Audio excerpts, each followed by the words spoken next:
বহু ছেলে মেয়ে এখন আছে যারা আমাদের অডিয়েন্স, তাদের অনেকের মনে অনেক প্ল্যান রয়েছে, কিন্তু তারা এক্সিকিউশন করতে পারছে না। যার লেগে থাকার মানসিকতা নেই সে বোধহয় টিকে থাকতে পারবে না।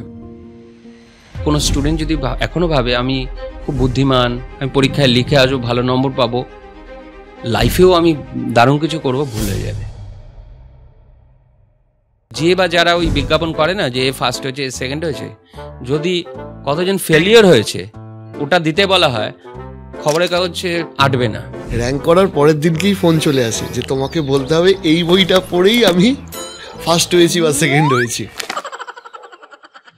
আমরা যেটা উইকনেস ভাবছি না, যে টাকা নেই, আমরা পিছিয়ে আছি, এইটাই, এই যে আগুন, এর ভেতরে যে জ্বালা, এইটাই কিন্তু ব্যবসার সবচেয়ে বড় অনুঘটকের কাজ করে। আমার মনে হয় যে এটা স্ট্রেংথ, এটা উইকনেস না। আজকে কিন্তু এই কালচারটা বাংলাতে উঠে আসছে যে আমি নিজের কিছু একটা করব, সেটা যদি আমার একটা ছোট চায়ের দোকান থেকেও শুরু হয়, আমি সেটা করব। বাঙালি যেদিন ব্যবসা করা শুরু করবে,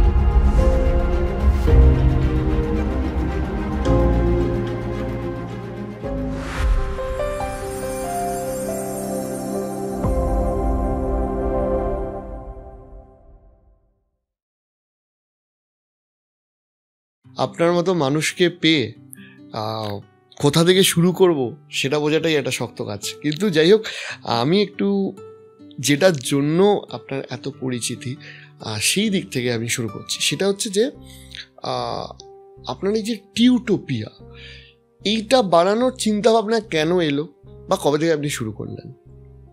দেখুন, আমি এটা আগেও অনেকবার বলেছি, সেটা হচ্ছে আমাদের মূল বিজনেস সেটা হচ্ছে অ্যানিমেশন, কার্টুন অ্যানিমেশন তৈরি করা। আমরা ওই Nickelodeon, cartoon network, Pogo, Sony এসব চ্যানেলের জন্য অ্যানিমেশন তৈরি করি।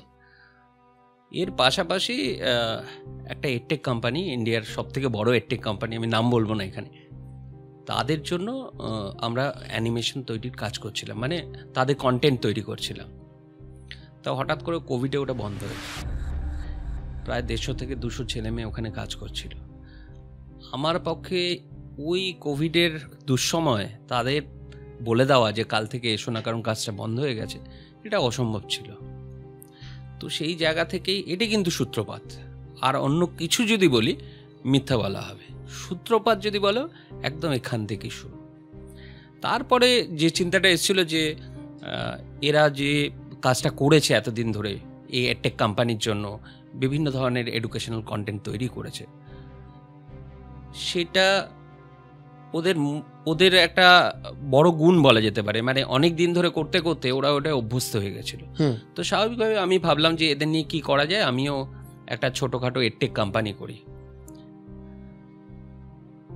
একদম শুরুতে যেটা সবার মাথায় আসবে, আমার মাথায়ও সেটা এসেছিল যে কাদের জন্য বানাবো, অডিয়েন্স কারা হবে। এবং খুব সত্যি কথা বলতে গিয়ে উত্তর কিন্তু এসেছিল ইংলিশ মিডিয়ামের ছেলে মেয়ে যারা আছে তাদের জন্যই বানাবো, তার কারণ এদের পেইং ক্যাপাসিটি হাই। কিন্তু কোভিডের সময় সবাই একটু দুর্বল ছিল, মানে মানসিকভাবে দুর্বল ছিল। মানে কেউ, মানে আমরা স্বার্থপরতা থেকে অনেকটা বেরিয়ে এসেছিলাম। কেউ হসপিটালে পৌঁছে দিচ্ছে, কেউ খাবার পৌঁছে দিচ্ছে, কেউ ওষুধ পৌঁছে দিচ্ছে। তা আমি দেখলাম যে আমিও যে কিছু সোসাইটিতে কন্ট্রিবিউট করতে পারি কিনা। পাশাপাশি ব্যবসার কথা মাথায় ছিল, একদম সোশ্যাল অ্যাঙ্গেলে কিন্তু এটা আমি করিনি, তাহলে মিথ্যা কথা বলা হবে। তখন আমি ভাবলাম যে ইংলিশ মিডিয়ামের ছেলেমেয়েদের জন্য একাধিক এই ধরনের অ্যাপ আছে, শুরুটা যদি বাংলা মিডিয়াম দিয়ে করা যায় কীরকম হতে পারে। আমি নিজেও বাংলা মিডিয়ামে পড়াশোনা করেছি। আমি আমার ক্যারিয়ার শুরু করি, প্রতিটা বাঙালি ঘরে আমার মনে হয় এই গল্প লুকিয়ে আছে যে নিজের পকেট মানি চালাতে হবে প্রাইভেট টিউশন করে। একদমই তাই। তা আমিও প্রাইভেট টিউশন দিয়ে শুরু করি, এবং কোনো একটা অজানা কারণে ওই প্রাইভেট টিউশনটাই আস্তে আস্তে একটা বড় কোচিং সেন্টারে পরিণত হয়েছিল, যেখানে প্রায় 400-এর অধিক ছেলে মেয়ে প্রত্যেক বছর পড়তো। সেখানেও কিন্তু আমি বাংলা মিডিয়ামের ছেলে মেয়েদেরই পড়াতাম। তা এই জিনিসগুলো একে একে দুই হয়ে ঠিক করলাম যে না, আমি বাংলা মিডিয়ামের ছেলেমেয়েদের জন্যই আমি অ্যাপটা বানাবো। একটা হচ্ছে স্বপ্ন দেখা, আর একটা হচ্ছে এক্সিকিউশন করা। আপনি জীবনে অনেকগুলো স্বপ্নকে এক্সিকিউট করেছেন। বহু ছেলে মেয়ে এখন আছে যারা আমাদের অডিয়েন্স, তাদের অনেকের মনে অনেক প্ল্যান রয়েছে, কিন্তু তারা এক্সিকিউশন করতে পারছে না। আপনার কি মনে হয় যে থট প্রসেস থেকে বা মন থেকে বাস্তবে নিয়ে যেতে গেলে কোন জিনিসগুলো খুব গুরুত্বপূর্ণ? আমার মনে হয় যে কোনো জিনিস শুরু করতে গেলে সবার আগে ভাবা দরকার যে ক্রাইসিসটা কোথায়। একটা জেনুইন ক্রাইসিস থাকতে হবে, নিড থাকতে হবে, এবং সেই সোশ্যাল নিডটাকে পূরণ করার জন্যই কিন্তু বিজনেস শুরু হয়। যে কোনো নিড গ্যাপ থাকতে হবে, সেই নিড গ্যাপকে পূরণ করার জন্য বিজনেস শুরু হয়। আমি আমার অভিজ্ঞতা দিয়ে বলছি যে এই কেউ যদি বিজনেস করবে এই মন নিয়ে ভাবে যে প্রচুর টাকা রোজগার করব, প্রচুর মজা করব, তাহলে কিন্তু সে বোকা হয়ে যাবে বিজনেস করতে নেমে। এটা আমার অভিজ্ঞতা। তার কারণ পুরোটাই কিন্তু দিয়ে দিতে হবে লাইফের, বাকি সব জিনিসগুলোকে ইগনোর করে এটা করতে হবে এবং ভালোবেসে করতে হবে। এমন না, আমার মনে হয় এটা সম্ভবই না যে দিনের পর দিন কেউ সারা দিন ওই একটা জিনিস নিয়ে থাকতে পারে যে ওটা ভালোবাসে না। সুতরাং ওটা অটোমেটিক্যালি আসতে হবে। আর দেখুন, ক্যালকুলেশন আমরা যখন করি না, একটা ব্যবসা শুরু করি, এক্সেলে একটা ক্যালকুলেশন শুরু হয়। এই এক্সেল কিন্তু তো অনেকের জীবন নষ্ট করে দিয়েছে, কারণ এক্সেলে যা খুশি তাই লেখা যায় এবং বড় বড় ফিগার এক্সেলে পাওয়া কোনো ব্যাপার না। কিন্তু বাস্তবে স্বাভাবিক মিলবে না। ওটা কেন মিলছে না তার ডেপথে যাওয়া, কোথায় অসুবিধা হচ্ছে, টার্গেট অডিয়েন্স বুঝতে অসুবিধা হচ্ছে, তাদের সাইকি বুঝতে অসুবিধা হচ্ছে, আমার প্রোডাক্ট কি কোনো নিড গ্যাপ পূরণ করতে অসমর্থ হচ্ছে, কোথায় ডেভেলপমেন্ট এরিয়া আছে, ওটাকে ধরে টিকে থাকা, ক্রিজে টিকে থাকাটাই বিজনেস অ্যাজ পার মি। খুব বুদ্ধি লাগবে, ভীষণ বিচক্ষণ হতে হবে। এই বুদ্ধি, এই বিচক্ষণতা বিজনেস করতে করতেই মানুষের মধ্যে ডেভেলপ করে। এটা আমার সাথে যেটা হয়েছে আমি সেটাই বললাম। এখন এই আমাদের বাংলাতে এন্টারপ্রেনিউর কালচারটা বাড়ছে, অনেকেই হতে চাইছে। আপনি সেই মানুষটা যিনি একদম খুব গ্রাউন্ড লেভেল থেকে উঠে এসে আজকের এত বড় সাম্রাজ্য বানিয়েছেন। মানে আমি এটা সাম্রাজ্যই বলছি বিকজ আমি দেখে এসেছি। আপনার কি মনে হয় যে কোন জিনিসটা আপনাকে ওই জায়গা থেকে এই জায়গায় আসতে সাহায্য করেছে? দেখো, আমি একটু আগেই যেটা বললাম যে লেগে থাকা, যার লেগে থাকার মানসিকতা নেই সে বোধহয় টিকে থাকতে পারবে না বিজনেসে, বোধহয়। তার কারণ কারোর জ্যাকপট লাগতেই পারে, 2 বছরে খুব বড় কিছু হয়ে গেল। কিন্তু আমি যা বিজনেসম্যানদের যে হিস্ট্রি পড়েছি বা যাদের চিনি, কাউরই কিন্তু রাতোরাত কিছু হয়নি। তো আমার মনে হয় মূল জায়গাটা হচ্ছে লেগে থাকা আর ওপরে ওপরে কিছু না দেখা। যেটা সবাই দেখতে পাচ্ছে সেটা দেখলে হবে না, যেটা কেউ দেখতে পাচ্ছে না সেটা দেখার চেষ্টা করা, এটা দেখলেই হয়ে যাবে। এটা খুব কঠিন কাজও না। টিম কতটা জরুরি যে কোনো বিজনেসে? পুরোটাই টিম। এই যে তুমি বললে না, টিম এক্সপেরিয়েন্সটা আমি শুনবো। হ্যাঁ, কারণ তুমি যে বললে না যে আপনি এটা করেছেন, সাম্রাজ্য বানিয়েছেন, এর থেকে বড় ভুল কথা আর কিছু হতে পারে না। মানে আমি যদি পুরো জিনিসটার ক্রেডিট আমি নিই, তাহলে এর থেকে বড় স্বার্থপরতা আর কিছু হবে না। তার কারণ একদম ইনিশিয়াল লেভেল থেকে ফ্যামিলি সাপোর্ট, এবং আমি শুরু করেছিলাম যখন আমার সাথে আমার যে মিসেস সমানভাবে কন্ট্রিবিউট করেছেন আমার জার্নিতে। ও ক্যামেরার সামনে আসতে চায় না বা লজ্জা পায়, সেই জন্য হয়তো চেনে না অনেকে। আমি টুকটাক ক্যামেরার সামনে আসি, হয়তো 2-4 জন চেনে। এরপরে আমার কিছু স্টুডেন্ট আছে যাদের নিয়ে আমি, মানে অ্যানিমেশনের স্টুডেন্ট মনোজ বলে একটি ছেলে আছে যে আমার কাছে অ্যানিমেশন শিখেছে, তাকে দিয়েই কিন্তু প্রথম প্রোডাকশানের কাজ শুরু। ও কিন্তু স্টুডেন্ট ছিল তখন, আমার মনে আছে 2,500 টাকা দেওয়ার ক্ষমতা ছিল আমার তখন। তো ওকে আমি রিকোয়েস্ট করি যে তোমার জীবনে 6টা মাস তুমি কি আমাকে দিতে পারবে? 6 মাসে যদি কিছু না হয় তাহলে তুমি ভাববে 6 মাসের জন্য ঠকে গেলে, আমি তারপরে আটকাবো না, আর যদি ভালো হয় থেকে যাবে কিছুদিন। তো ও মোটামুটি ওর কন্ট্রিবিউশনেই আজকে হাইটেক কিন্তু এই জায়গায় এসছে। মানে সেটা নামটা আলাদা করে বলার মতো একটা নাম, যেটা আপনি প্রথমে একদম শুরু করেছিলেন। একদম প্রথমে যে শুরু, আজ থেকে প্রায় কত 30 বছর? না, 30 বছরের আগে বলছি না, এটা আমরা প্রোডাকশন শুরু করেছি 15 বছর হলো। মানে 30 বছরের আগের কথা হচ্ছে আমি আর আমার মিসেস যখন শুরু করেছিলাম 2010 নাগাদ। হ্যাঁ, ওরকম। তো ও আমাদের স্টুডেন্ট ছিল, এখন পুরো স্টুডিওটাকে হেড করে ওই। আচ্ছা, first staff is most important. হ্যাঁ, তা ওকে 6 মাস চেয়েছিলাম, ও পুরো জীবনটাই দিয়ে দিয়েছে আমাকে। তাহলে ওর নাম হয়তো অনেকেই জানে না, কিন্তু অসম্ভব গুণী একটা মানুষ। এরপরেও আরও অনেক নাম আছে, আমি যদি এর নাম নিই ওর নাম না নিই সবাই রাগ করবে না, খুব অভিমান হবে, কারণ এত ভালোবাসে এরা। হ্যাঁ, ভীষণ অভিমান হবে। তবে আরেকজনের কথা না বললেই নয়, পিয়ন হিসেবে জয়েন করেছিল। আচ্ছা, চন্দন বলে একটি ছেলে, চা দিত সবাইকে। তো একদিন হঠাৎ করে এসে বলে যে, স্যার আমি একটু শিখতে চাই কম্পিউটার অ্যানিমেশন, যদি আপনি একটু শিখিয়ে দেন, আমি এইচএস অবধি পড়াশোনা করেছি। বলে হ্যাঁ শিখ। করতে করতে আজকে সেন্স অফ রেসপন্সিবিলিটি এত হাই ওর, ও আজকে 2 লক্ষ টাকার উপরে স্যালারি পায়। এবং আমি মনে করি ওর ডবল স্যালারি দিলেও ওকে কম দেওয়া হচ্ছে। তাহলে দেখুন, এন্টারপ্রেনার বলতে আপনি আমার দিকে আঙুল দিচ্ছেন, আমি বলছি ওই ছেলেটাও এন্টারপ্রেনার, কিন্তু ও অর্গানাইজেশনের মধ্যে থেকে এন্টারপ্রেনারশিপ করছে। না, সেটাই যে কোনো আমরা কিন্তু গুলিয়ে ফেলি মালিক আর এন্টারপ্রেনারের মধ্যে গুলিয়ে ফেলি। এটা একটু বলুন। দেখুন, মালিক আমার মেয়েও হতে পারে, জন্মসূত্রে হতে পারে, কালকে আমার মেয়ে মালিক হতে পারে। এন্টারপ্রেনার হবে কি হবে না সেটা কিন্তু ডিপেন্ড করছে, ওটা সময় বলবে।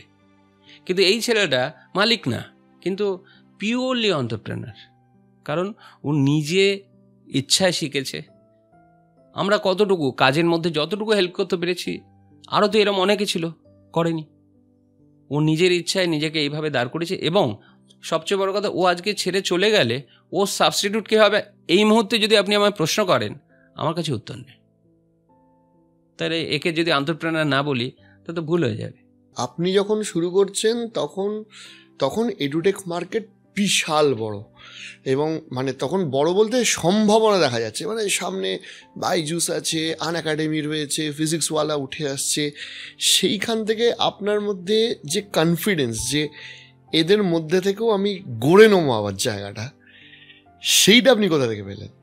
দেখুন, সত্যি কথা বলতে কি, আমি কিন্তু ইন্সপিরেশন পেয়েছি ওদের থেকেই। মানে এই জায়গাটায় অস্বীকার করার কোনো জায়গা নেই, কারণ ওরাই রাস্তা দেখিয়েছে এরকম একটা জিনিস হতে পারে। কিন্তু আমি এটা জানতাম যে আমার অত বড় ব্যান্ডউইথ নেই, যে অর্থনৈতিক ক্ষমতা নেই, বা অন্যান্য যে ব্যান্ডউইথগুলো লাগে নেই, যে আমি পুরো ইন্ডিয়া জুড়ে কিছু ভাববো। তখন আমি ভেবেছি যে ভ্যালু ক্রিয়েশন নিয়ে তো কথা, ভ্যালু ক্রিয়েশন শুধু টাকায় হয় না। তো আমি যদি বেঙ্গলে সত্যিকারের ভ্যালু ক্রিয়েট করতে পারি, মানে আমার প্রোডাক্ট যদি সত্যিকারের কন্ট্রিবিউট করতে পারে, তাহলে এই ভ্যালু ক্রিয়েশন হলো। আর আমি এরকম কিছু জানি না যেটা সোসাইটিতে সত্যিকারের কিছু ভ্যালু ক্রিয়েট করেছে, সে অর্থনৈতিক ভ্যালু পায়নি।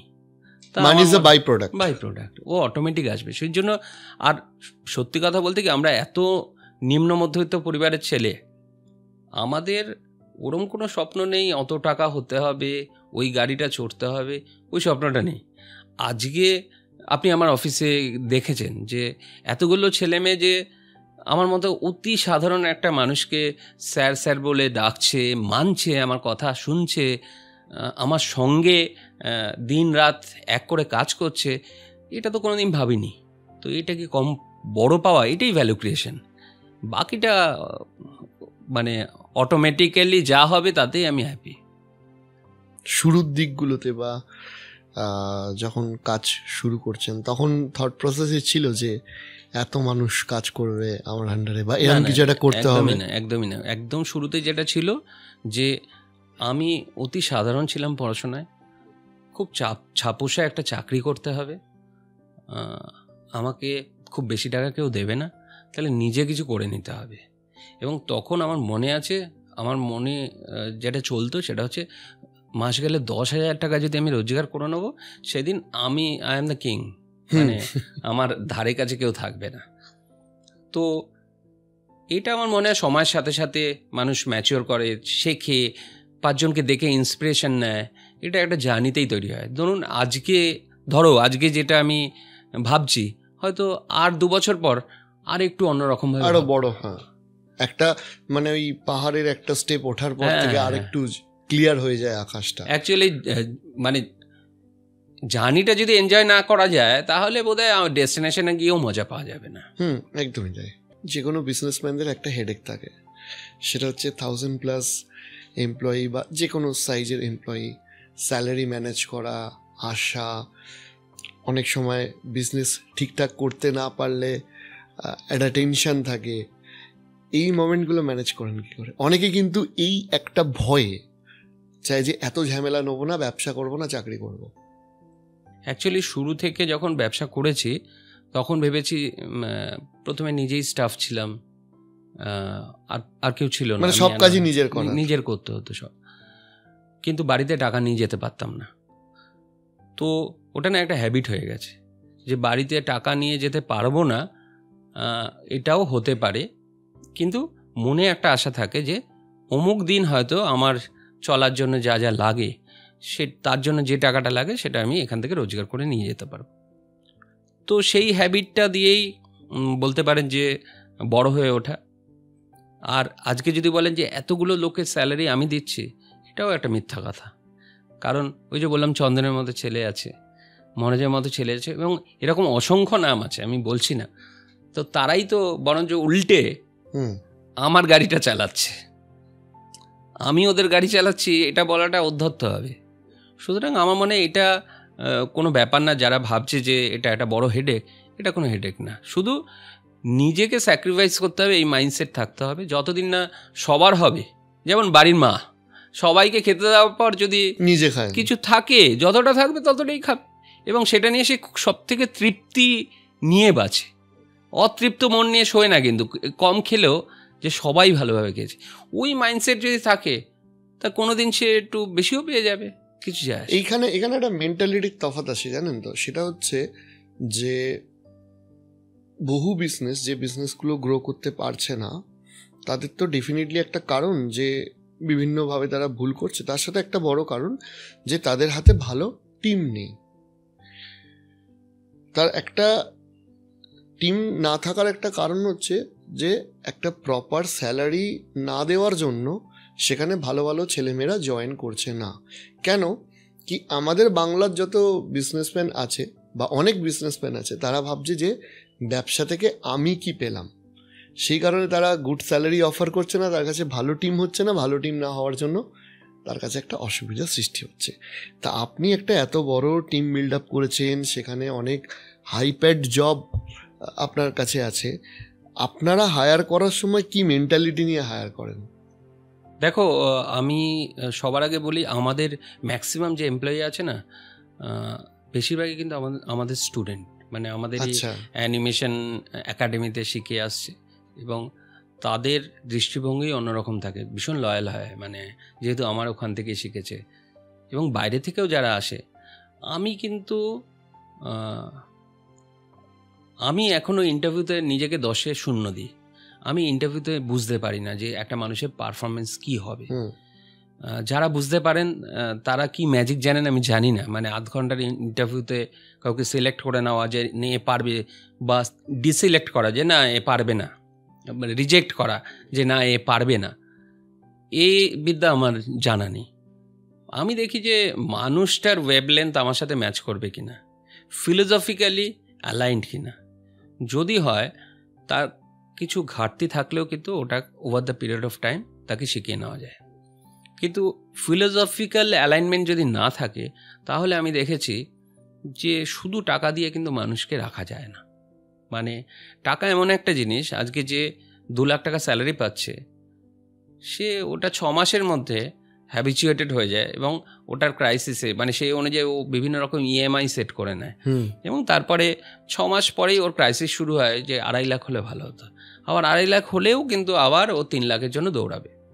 তাহলে ম্যান পাওয়ার রেখে দেওয়া বা টিম বিল্ড আপ করার আমার মনে হয় রাস্তা হচ্ছে টিমের সাথে ফিলিং শেয়ার করা, যে দেখো ওপেন ফোরাম, মানে এখানে লোকানো কিছু নেই, এই বিজনেস, এই সিচুয়েশন, এই মুহূর্ত আমরা শেয়ার করে নেবো। যেমন আমাদের যখন খুব ভালো হয়, আমরা কিছু স্টাফ যারা কোর মেম্বার তাদের বিদেশে ট্রিপে পাঠাই। আবার খারাপ সময় আসলে সব থেকে বেশি ভোগান্তি কিন্তু ওদের হয়, কারণ ওদের স্যালারি সবচেয়ে ডিলেতে হবে। তার কারণ আমি জানি ওরা বিয়ার করবে। সবাইকে আমি 1000 জনের কাছ থেকে সমানভাবে এক্সপেক্ট করতে পারি না, কিন্তু ওরা বিয়ার করবে। তাহলে দেখা যাচ্ছে যে ওরা কেন বিয়ার করে, তার কারণ ওদের জীবনের সাথে জড়িয়ে গেছে আমার জীবন। মানে ধরুন একটা ছোট্ট এক্সাম্পল দিই, যে আমাদের যেহেতু এপিসোড ডেলিভার করতে হয় সময় মতো, মানে কালকে একটা এপিসোড যাবে মানে যাবে, উইদাউট এনি এক্সকিউজ যেতে হবে, কারণ ওটা টেলিকাস্ট হবে। তাহলে এরকম সিচুয়েশন আমাদের প্রচুর রাত জাগতে হয়। তা আমার কিন্তু রাত জাগার সত্যি কোনো মানে নেই, কারণ আমি হাতে ধরে কাজ করি না। কিন্তু এমন কেউ বলতে পারবে না আজ অবধি আমার অফিসে একটা রাত জেগেছে আমি ছিলাম না।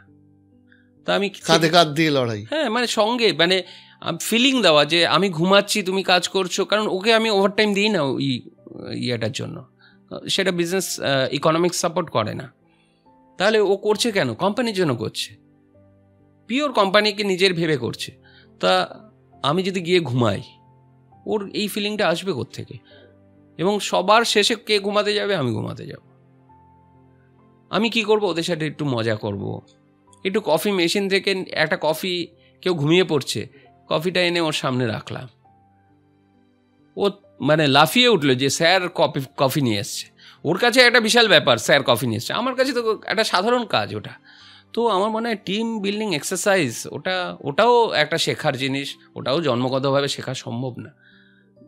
ক্রাইসিস আপনাকে সব কিছু শিখিয়ে দেবে। আপনার কি কি ক্রাইসিস এসছে এখনো অবধি বিজনেস করতে গিয়ে?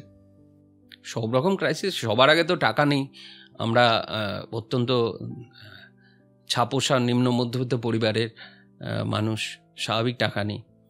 তা ওটা তো সবচেয়ে বড় ক্রাইসিস এসছে।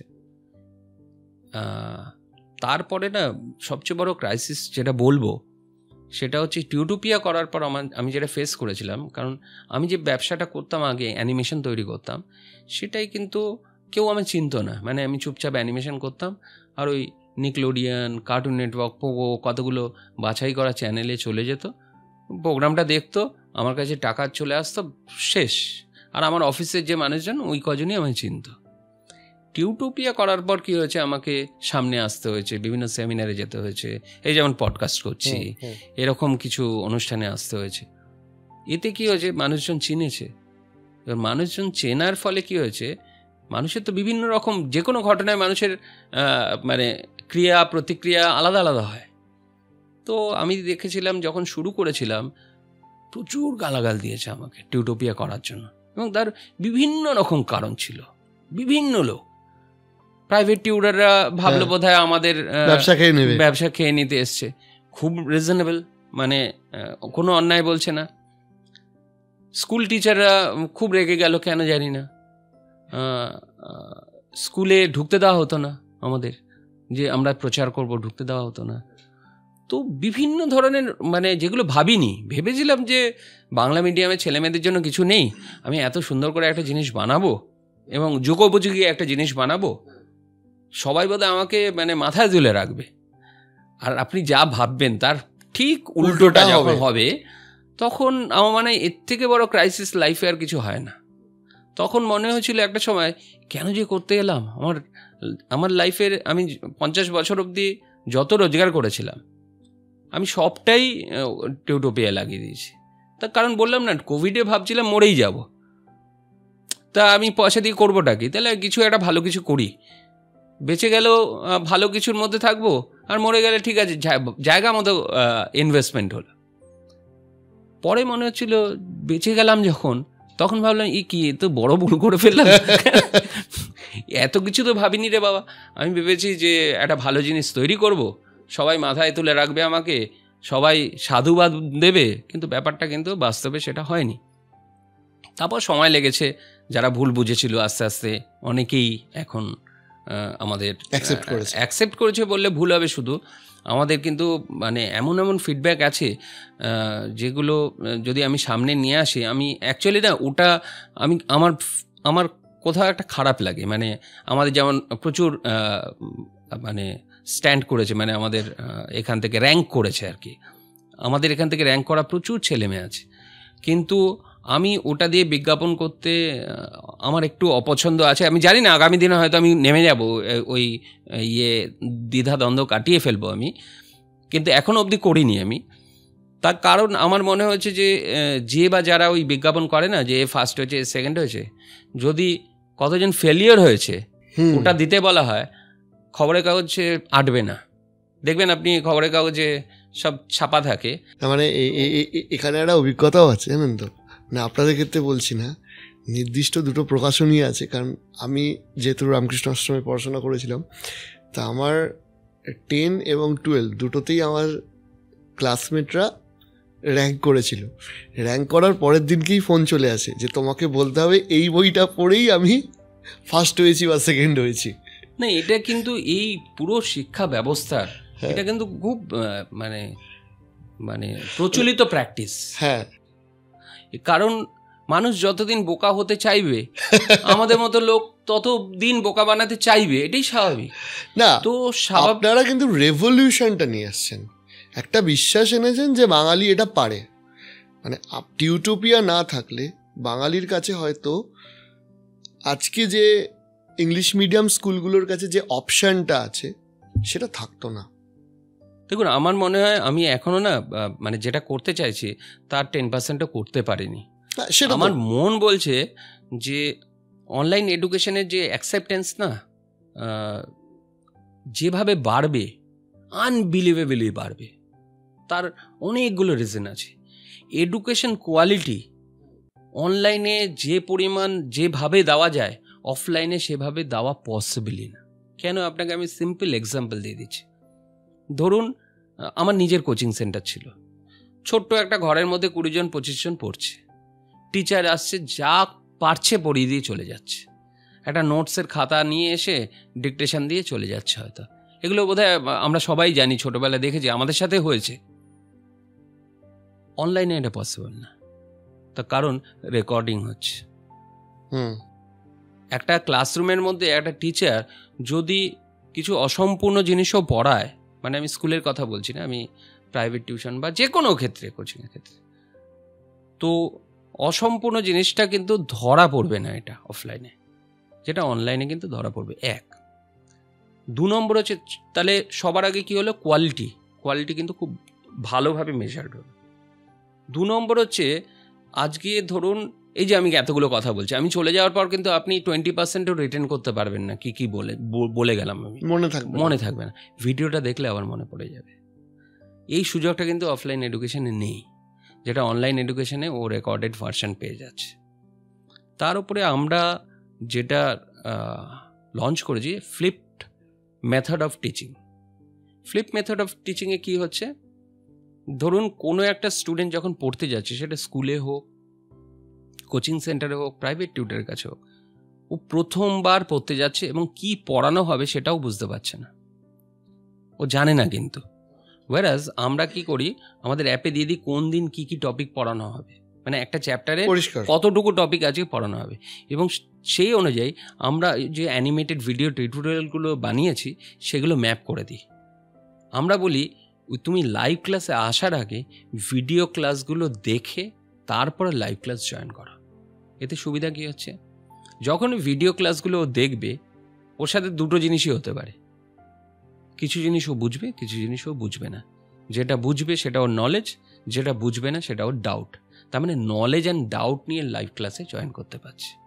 এতে সুবিধা কী হচ্ছে, যখন লাইভ ক্লাসে জয়েন করছে, নলেজ ওকে কানেক্ট করতে হেল্প করছে, আর ডাউট কি হচ্ছে, ও দেন অ্যান্ড দেয়ার কোয়েশ্চেনগুলো করে নিতে পারছে। যেটা অফলাইনে কি হয়, পড়ানোর পর ও হয়তো বাড়িতে ফিরছে, অটোয় বসে বসে ওর মাথায় কতগুলো প্রশ্ন আসলো, তখন জিজ্ঞেস করবে কাকে, জিজ্ঞেস করার কেউ নেই। আর পরের দিন যে মনে করে ওই প্রশ্নগুলো করে নেবো, লিখে রাখবো, অত সিনসিয়ারিটি সব স্টুডেন্টের থাকে না। তাহলে দেখা যাচ্ছে অনলাইনে না এরকম অনেক কিছু সুবিধা আছে, এবং যেটা সব থেকে বড় জিনিস বললাম না, সেটা হচ্ছে অর্থনৈতিক যে বার্ডেন, সেটা অনলাইনে অনেক কম। আবার যাতায়াতের অসুবিধা, অনেককে অনেক দূরে গিয়ে বাড়িতে বসেই সুবিধাটা পেয়ে যাচ্ছে। সিচুয়েশনটা কি হয়, ধরুন আপনি যদি বাঁকুড়া থেকে ধরুন 20 কিলোমিটার দূরে একটা প্রত্যন্ত গ্রামে আছেন, আপনাকে একজন ভালো শিক্ষকের কাছে পড়তে আসতে হলে 20 কিলোমিটার যাতায়াত করতে হচ্ছে। অর্থাৎ ওই শিক্ষক পড়াচ্ছে 2 ঘন্টা, যাতায়াতে দেখা যাচ্ছে 2 আরও 4 ঘন্টা চলে যাচ্ছে। সেইটা অনলাইন এডুকেশন তার সলিউশন নিয়ে এসছে। আমি এখানে একটা খুব ক্রিটিক্যাল প্রশ্ন করবো আপনাকে, যে ধরুন সাধারণ মানুষের, সাধারণ একটা বাঙালি মধ্যবিত্তর চিন্তাভাবনার ক্ষেত্রে বলছি, আমরা খুব প্রাইস সেন্সিটিভ মার্কেটে দাঁড়িয়ে আছি। যে অনলাইন এডুকেশন ইউটিউব বা ইত্যাদি প্ল্যাটফর্মগুলোতে ফ্রিতে অ্যাভেলেবেল আছে, সেই অনলাইন এডুকেশনটা সাবস্ক্রাইব করে মানুষ টিউটোপিয়া বা এই ধরনের অ্যাপে পড়বে কেন? স্পেশালি তারা কি ডেলিভার করছে? দেখুন, ইউটিউবে যেটা আছে ওটা একটা সহায়ক জিনিস। তার কারণ ইউটিউবে না পুরো অর্গানাইজড ওয়েতে আপনি কিছু পাবেন না, মানে এটা দেখতে গিয়ে আবার অন্য কিছু চলে আসবে, ডিস্ট্রাকশন। হ্যাঁ, আর সবচেয়ে কথা অর্গানাইজড ওয়েতে ইউটিউবে খুব কম জিনিস আছে, এক। 2 নম্বর, আমরা যখন শুরু করেছিলাম না, আমরা ভেবেছিলাম ভালো ভিডিও বানাবো তাহলেই কাজ শেষ, ভিডিও দেখবে শিখে নেবে। কিন্তু পরবর্তীকালে আমি বুঝলাম যে পড়াশোনায় না কিছুটা হলেও কম্পালশন থাকতে হবে, মানে কিছুটা হলেও ওকে বাবা পড়ে নেড়ে বলে পড়াতে হবে। এবং গার্জিয়ানদের মধ্যেও একটা প্রবণতা আছে, আমরা আপনাকে ফিস দিচ্ছি বা কোচিং সেন্টারে ফিস দিচ্ছি বা যে কোনো জায়গায় ফিস দিচ্ছি, আপনাদের দায়িত্ব পড়ানো। তো শুধু ভিডিও দেখে নিজেরা সচেতনভাবে পড়ে নেবে এই বয়সী ছেলেমেয়েরা, এটা কিন্তু হবে না। অনলাইন কিন্তু সেটা করছে না। যেমন আমাদের, আমি একটু আগেই বললাম, আমাদের লাইভ ক্লাসের আগের ভিডিও হচ্ছে ওগুলো, মানে তুমি লাইভ ক্লাসে আসার আগে ভিডিও দেখে উইথ নলেজ অ্যান্ড ডাউট এসো, যাতে তোমার যখন টিচারের সাথে সরাসরি তুমি পড়াশোনা করবে তখন তোমার বুঝতেও সুবিধা হয় এবং তুমি প্রশ্ন করতে পারো। এবং শুধু তাই না, প্রত্যেক দিন ক্লাসের শেষে আমাদের ক্লাস টেস্ট হয়, মানে ওই ক্লাসে যতটা পড়ানো হলো সে তার ওপর টেস্ট দিতে হয় ওকে, এবং 80% পর্যন্ত না পেলে ওকে কি হয়, আমাদের প্রত্যেকটা স্টুডেন্ট পিছু একটা করে মেন্টার আছে, সেই মেন্টাররা ফোন করে বলে তুমি আবার ভিডিও ক্লাসটা দেখো, আবার রেকর্ডেড লাইভ ক্লাসটা দেখো, দেখে আবার পরীক্ষা দাও। তাহলে এই যে কন্টিনিউয়াস একটা প্র্যাকটিসের মধ্যে দিয়ে রোজ পরীক্ষা দিয়ে করিয়ে দিয়ে নিয়ে যাওয়া, এটা অফলাইনে কোনো শিক্ষকের পক্ষে সম্ভবই না, ইম্পসিবল ব্যাপার। তার পক্ষে ভিডিও বানানো, তারপরে এসে আবার সেই অনুযায়ী পড়ানো, তারপরে পরীক্ষা নেওয়া, তারপরে খাতা দেখা, এবং সেটা রেগুলার বেসিসে ইম্পসিবল। এই ক্ষেত্রে আপনাদের সব থেকে বড় কম্পিটিটর কাকে মনে করেন? দেখুন, বাংলা মিডিয়ামে তো আমার কোনো কম্পিটিশান আমি মনেই করি না। আর টু বি ভেরি ফ্র্যাঙ্ক, আমার তো কারোর সাথে যুদ্ধ নেই, সুতরাং আমার কারোর কোনো কম্পিটিশান নেই। কেউ যদি আমার সাথে আরও ভালো করে তাহলে তো একই ইকোসিস্টেমে কন্ট্রিবিউট করবে। তো ওরকমভাবে আমি ঠিক ব্যাপারটা ভাবিনি, আর সত্যি কথা ভাবতে হয়নি বলে হয়তো ভাবিনি, কারণ নেই আমার এখন টু বি ভেরি ফ্র্যাঙ্ক কোনো কম্পিটিশান নেই। আপনাকে এবার একটা জিনিস জিজ্ঞেস করি, সেটা হচ্ছে যে প্রত্যেকটা এন্টারপ্রেনিয়রের একটা দুর্বলতা আর একটা সবলতা থাকে। তা আপনার কি মনে হয়েছে, ধরুন হাইটেক বলুন বা টিউটোপিয়া বলুন, কোন কোন পয়েন্টগুলো আপনার ক্ষেত্রে স্ট্রংগেস্ট পয়েন্ট হয়েছে? এটা আমি কেন জিজ্ঞেস করছি, কারণ পডকাস্ট ইন জেনারেল আমরা খুব পার্সোনাল ভাবে করি না, আমরা একটা ঘটনার উপর করি। কিন্তু আমার মনে হয় যে আপনি যে বললেন যে একজন নিম্ন মধ্যবিত্ত পরিবারের মানুষ, সেই মানুষটা নিজের ক্ষমতায় উঠে এসে, আপনি আপনার মায়ের স্ট্রাগলটাও বলছিলেন, যে সেইখান থেকে আপনি উঠে এসে আজকে 1000 লোককে চাকরি ব্যবস্থা করা, সেটা সহজ কাজ না। সেইখানে আপনার কি মনে হয়েছে এই জার্নিটায় স্ট্রংগেস্ট পয়েন্ট আপনার কি ছিল?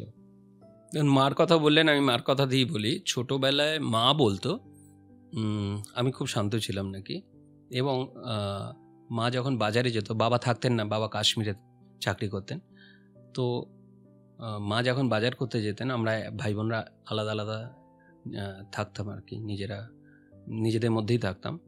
আমাকে নাকি একটা হাতুড়ি আর একটা পেরেক আর একটা পিঁড়ি, বসার পিঁড়ি দিয়ে চলে যেত মা। তা আমি নাকি ওই পেরেকটা পোতার চেষ্টা করতাম। মা যখন বাজার থেকে ফিরে আসতো, মানে আমার মুখ থেকে লালা ঝরছে, আমি তখনও ওই পেরেকটা পোতার চেষ্টা করে যাচ্ছি। তা আমার মনে হয় আমি এখনও সেই পেরেকটাই পুঁতছি, মানে ওই কনসেন্ট্রেশন দিয়ে যেটা করতে হবে সেটাকে জাস্ট করে যাওয়া। এটাই আমার মনে হয়েছে যে এটা আমার স্ট্রেংথ, যে যতক্ষণ না ওই পেরেকটা পিঁড়িতে আমি পুঁতবো ততক্ষণ আমি ছাড়বো না, ওটা আমি করে যাব। এটা ছাড়া আমার কোনো স্পেশালিটি আমার জানা নেই। বিজনেস করতে গেলে সব থেকে বেশি কিসের প্রয়োজন? আমার তো মনে হয় ডেডিকেশন, যে আমার দুনিয়া এদিক ওদিক হয়ে যাক, আমি যেটা করছি ওটা শেষ করেই তবে ছাড়বো। আর কোন মেন্টালিটি থাকলে ব্যবসায় আসা উচিত?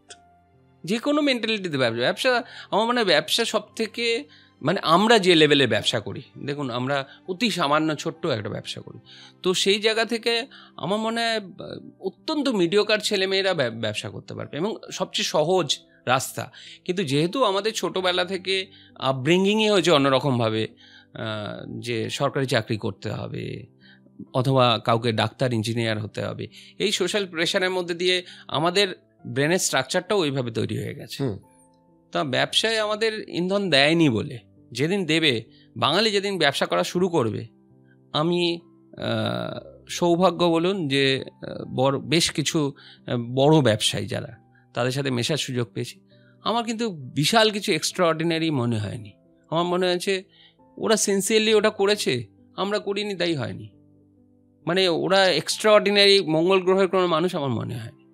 তো আমার মনে হয় খুব সিম্পল ছেলে, যে কেউ, তুমি করতে পারো, আমি করতে পারি, সবাই করতে পারে, এর মধ্যে কোনো স্পেশাল। আমি এই কারণে বলছি যে আমাদের এখানে ব্যবসার কালচারটা সেই অর্থে চলে না। আমাদের এখানে না ফিগারের খুব প্রয়োজন, যে ওই লোকটা ভালো করেছে তাকে দেখে 10টা লোক মোটিভেশন পাবে, সেই ফিগারটার অভাব রয়েছে আমাদের এখানে।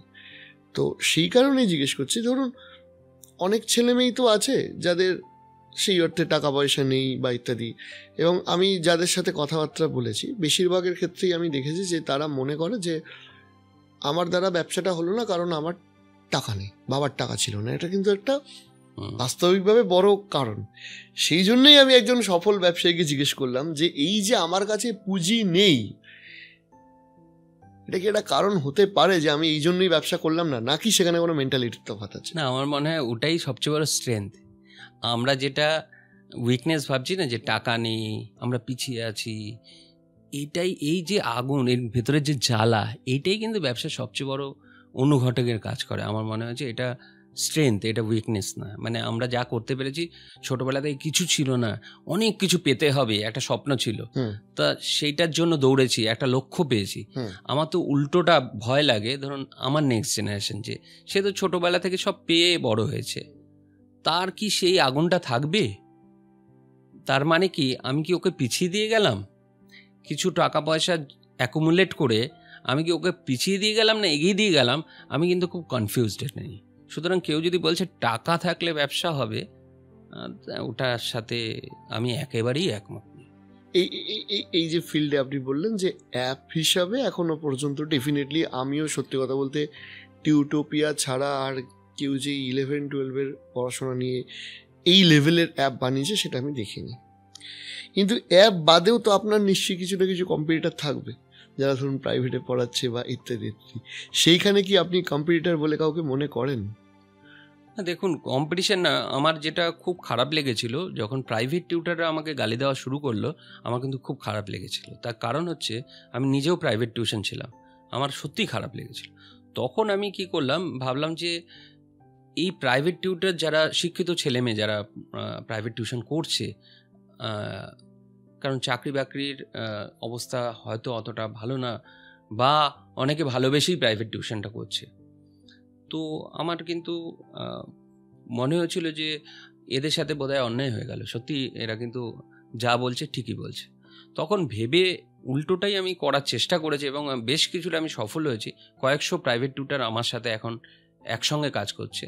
আমি প্রাইভেট টিউটারদের না নিজের নামে অ্যাপ বানিয়ে দিয়েছি।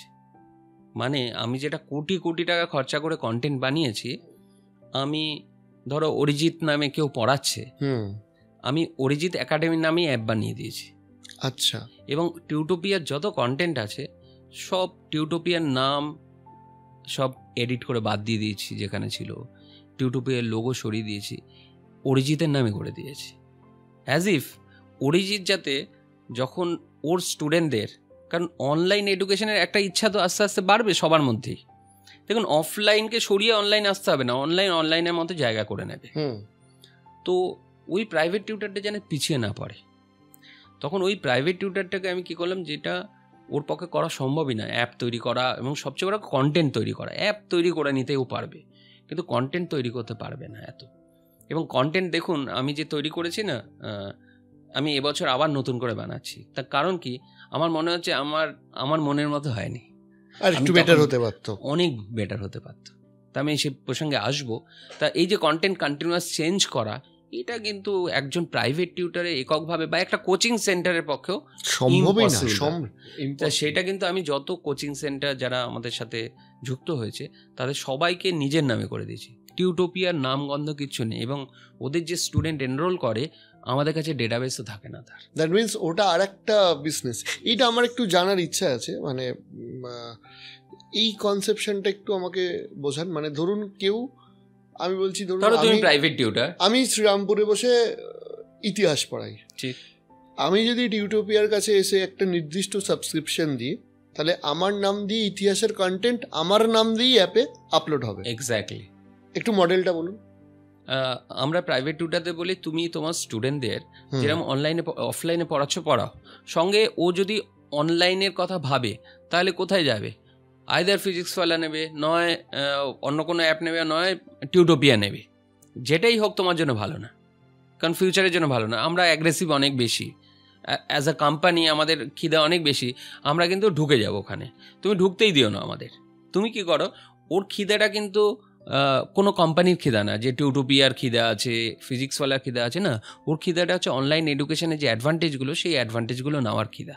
সেই খিদাটা যদি তুমি পূরণ করে দাও তাহলে ও কোথাও যাবে না, কারণ তোমাকে অনেক বেশি ভরসা করে।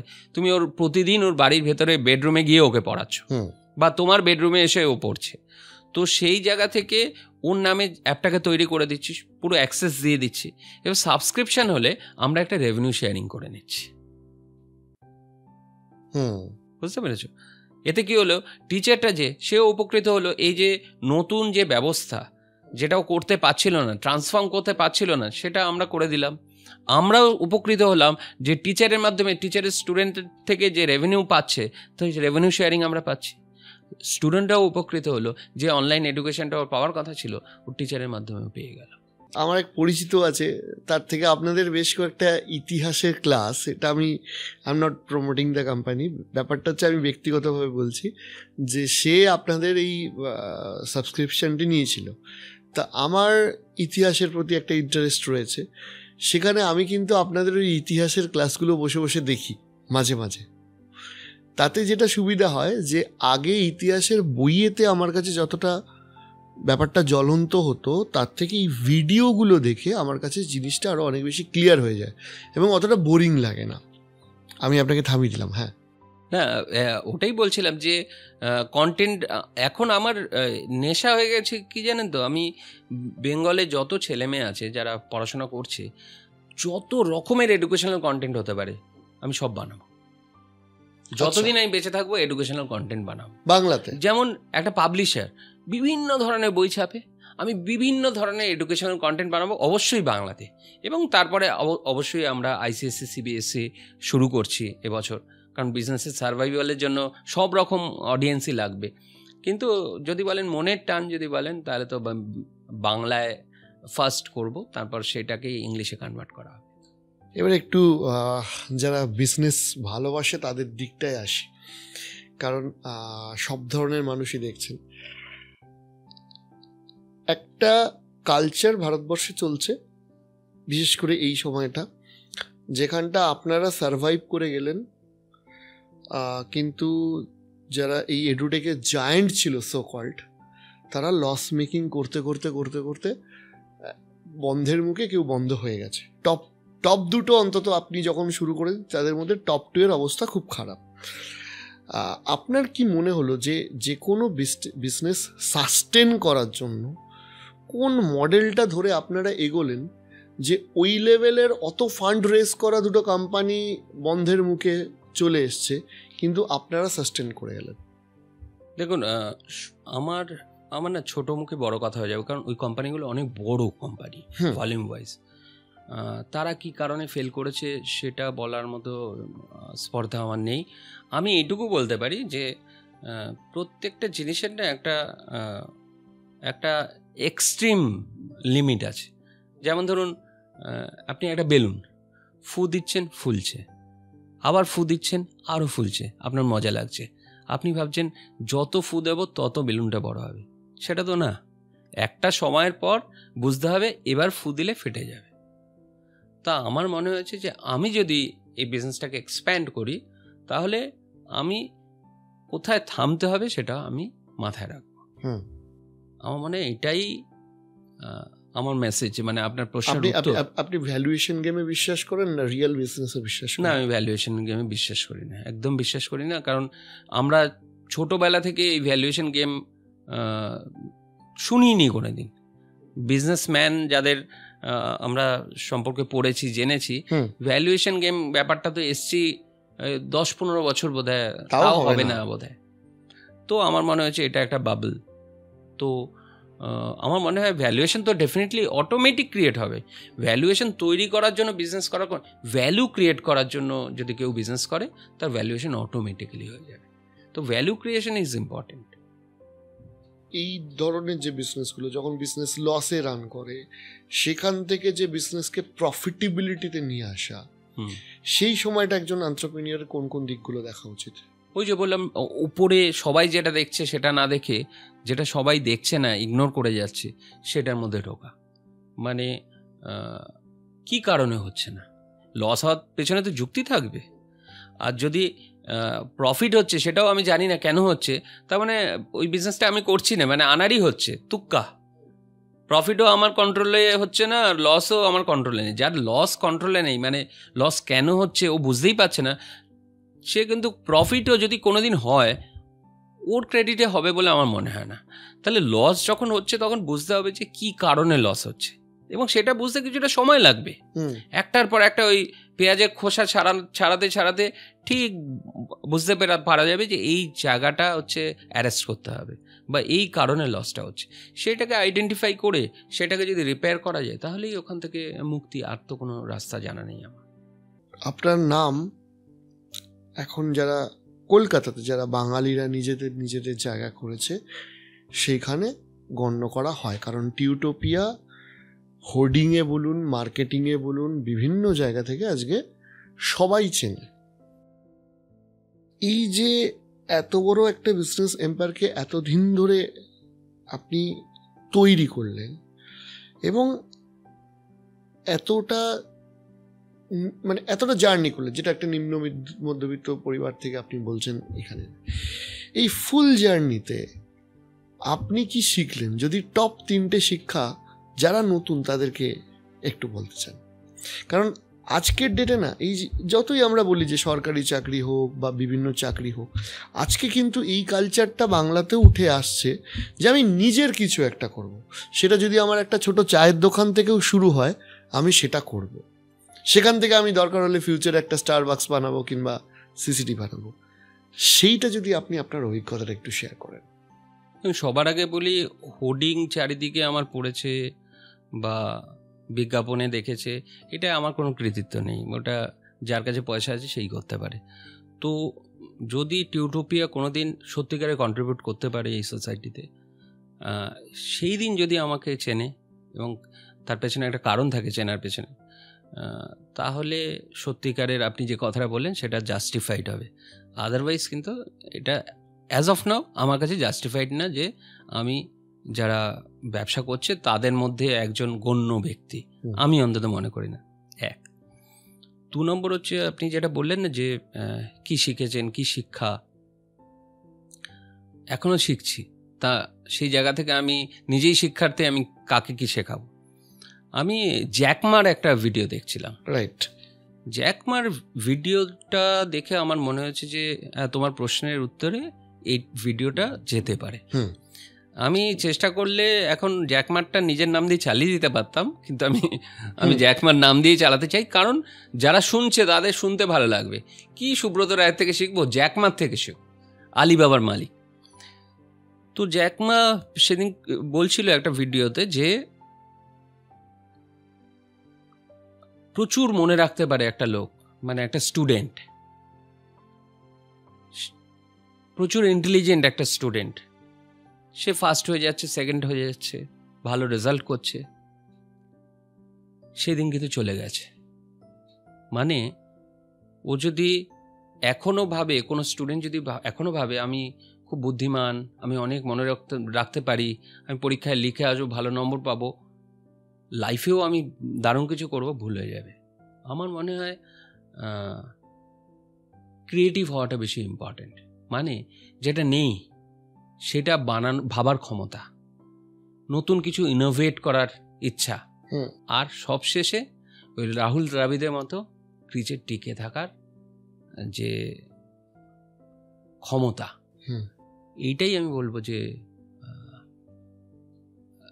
একজন স্টুডেন্টের লক্ষ্য হওয়া উচিত আগামী দিনে ভালো কিছু করতে গেলে। সেটা ব্যবসা হোক, যে যার ক্ষেত্রে চাকরি করছে সেখানেও ডেফিনেটলি ভালো করা যায়, কিন্তু ভালো করতে গেলে ওই আগের মতো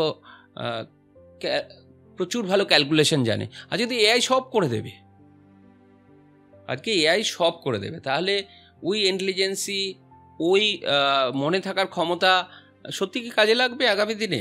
আমার মনে হয় না কাজে লাগবে। কিন্তু ইনোভেশন মানে ওই নতুন কিছু ভাবার ক্ষমতা, পরিস্থিতিকে কাজে লাগাবো কি করে, এই ক্রিয়েটিভ মাইন্ড যদি তৈরি করার প্র্যাকটিস না করা হয় তাহলে কিন্তু পিছিয়ে যেতে হবে। মানে সবাই লাইন দিয়ে জেই নিটে যাচ্ছে, তো আমিও জেই নিটের জন্য প্রিপারেশনে গেলাম। সবাই লাইন দিয়ে সরকারি চাকরিতে যাচ্ছে, আমিও সরকারি চাকরির চেষ্টা করলাম। আমার মনে হয় ওই দিন চলে গেছে। গার্জিয়ানদেরও বুঝতে হবে, আর স্টুডেন্টদের তো অবশ্যই বুঝতে হবে। আপনাদের টিউটোপিয়া ছাড়াও আরেকটি বিশাল নাম হচ্ছে হাইটেক অ্যানিমেশন। সেখানেও তো বহু ছাত্রছাত্রী রয়েছে। আপনারা ওই বিজনেসটা কি মডেলে কাজ করেন? দেখুন, হাইটেক অ্যানিমেশন হচ্ছে মেনলি একটা প্রোডাকশন কোম্পানি। মানে আমরা বিভিন্ন বাচ্চাদের যে কার্টুন চ্যানেল আছে, সেই কার্টুন চ্যানেলের জন্য আমরা কার্টুন তৈরি করি।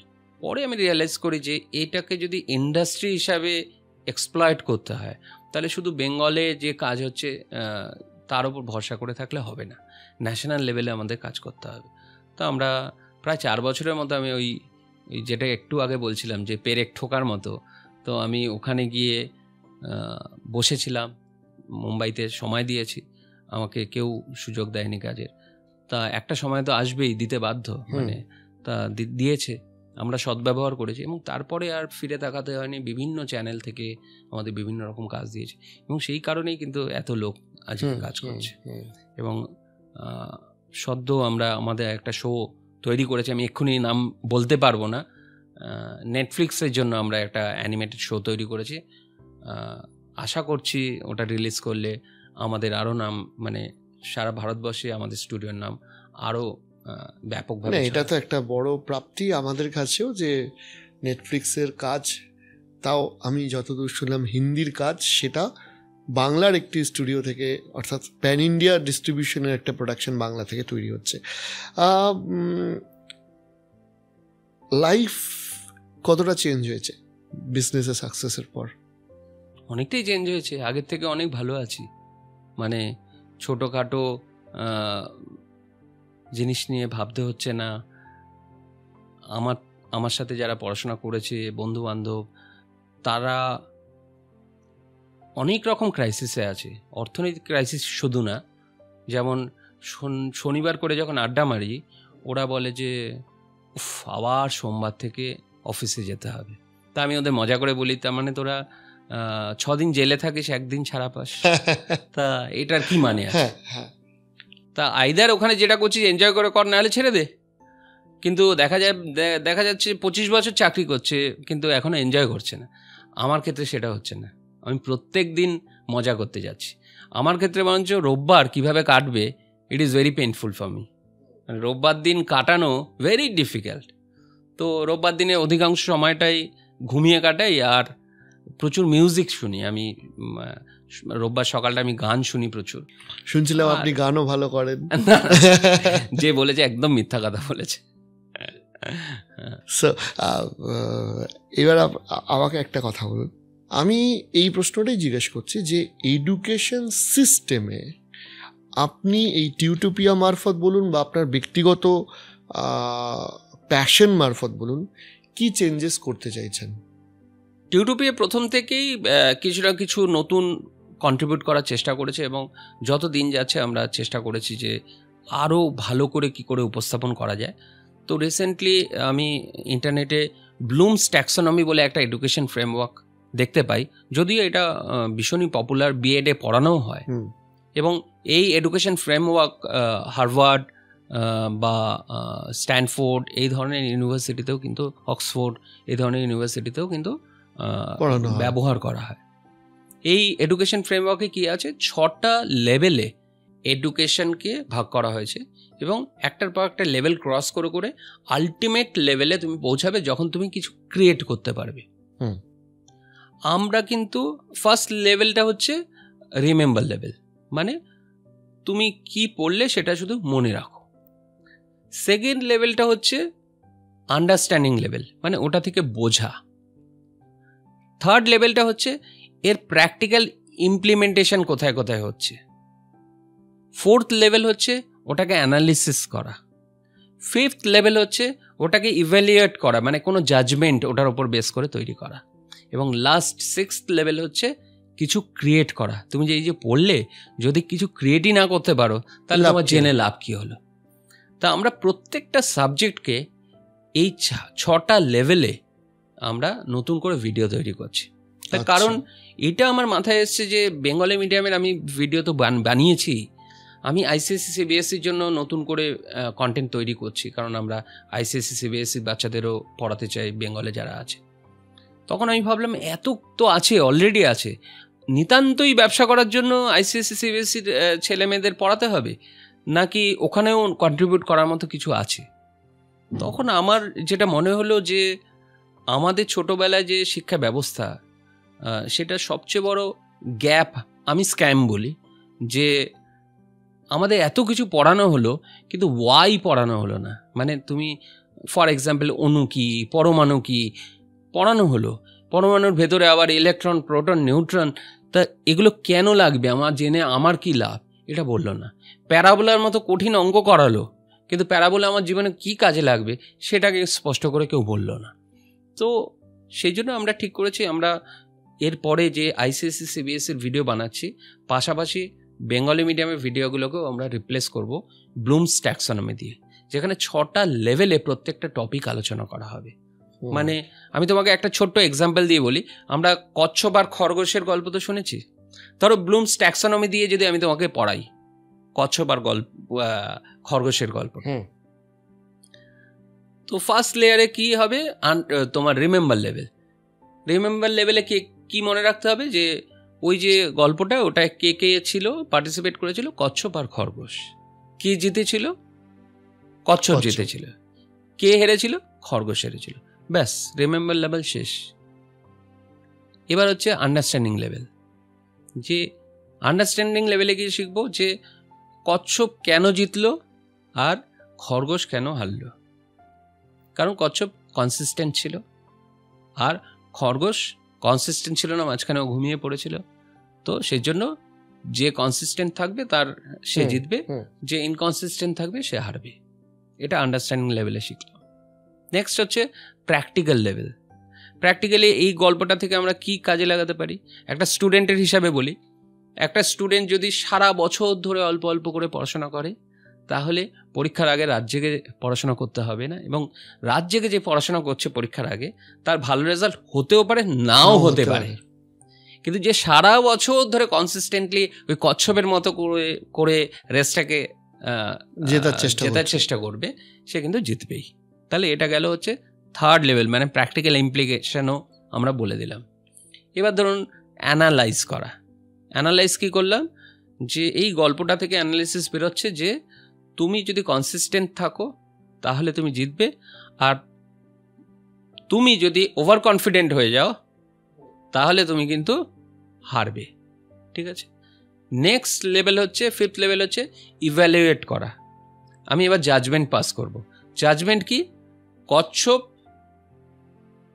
কনসিস্টেন্ট ছিল, ও শুরু থেকে শেষ অবধি এক ছিল, সেই জন্য জিতেছে। আর খরগোশ প্রথম থেকে ওভার কনফিডেন্ট ছিল, মাঝখানে গিয়ে ঘুমিয়ে পড়েছে, সেই জন্য হেরেছে। লাস্ট লেভেল কি? তুমিও কচ্ছপ আর খরগোশের মধ্যে একটা গল্প লেখো, না হলে তোমার শেখা কমপ্লিট হলো না।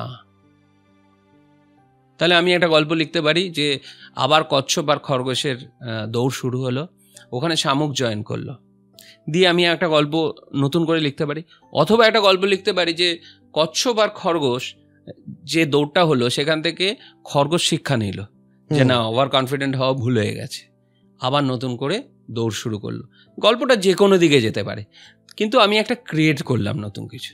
তা যতক্ষণ না আমরা কোনো কিছু পড়ছি, পড়ে তার ইমপ্লিমেন্টেশন বা নতুন কিছু ক্রিয়েট করতে শিখছি, ততক্ষণ কিন্তু এডুকেশনটা কমপ্লিট হচ্ছে না। তো এটাকেই বলছে ব্লুমস ট্যাক্সোনমি এডুকেশন ফ্রেমওয়ার্ক। তো এই ফ্রেমওয়ার্কে আমরা এবার ফিজিক্সে যা পড়াবো, কেমিস্ট্রিতে যা পড়াবো, ম্যাথামেটিক্সে যা পড়াবো, প্রত্যেকটা শেষে আমরা কিছু ক্রিয়েট করতে শেখাবো। মানে ধরে নাও আমি যদি রিফ্র্যাকশন শেখাই, তাহলে একটা দূরবীন ক্রিয়েট করা, ওর শেষে ওরকম কিছু একটা ক্রিয়েট করতে জানতে হবে, নাহলে কোনো লাভ নেই তোমার শিখে। ওই লেভেল অব দি এডুকেশনটাকে ভাবছি নিয়ে যাব এবং ওইভাবে কন্টেন্ট তৈরি করছি। দেখা যাক, আশা করি সেটা একটা আমাদের